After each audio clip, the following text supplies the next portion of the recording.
ఎవరిని పెట్టుకుందాం? విశ్వాసిని పెట్టుకుందాం. అక్కడ విశ్వాసి విశ్వాసురాలు ఎవరైనా కావచ్చు.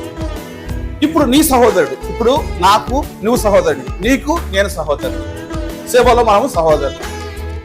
ఇప్పుడు నీ గొర్రె ఒకటి, నీ సొంతమైన గొర్రె ఒకటి ఉంటుంది, నా సొంతమైన గొర్రె ఒకటి ఉంటుంది. మనం ఒకే ఊర్లో ఉన్నా కూడా ఎవరి గొర్రెలు వాళ్ళకు, ఎవరి పని వాళ్ళకు ఉండగా ఉంటాయి కదా.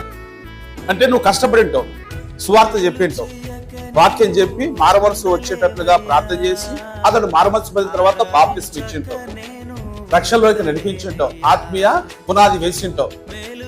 అది నీ సొంత గొర్రె అని మనకు వాక్యాన్ని బట్టి మనం దాన్ని ఫీల్ అవుతా ఉన్నాం. వాస్తవమే కదా అది.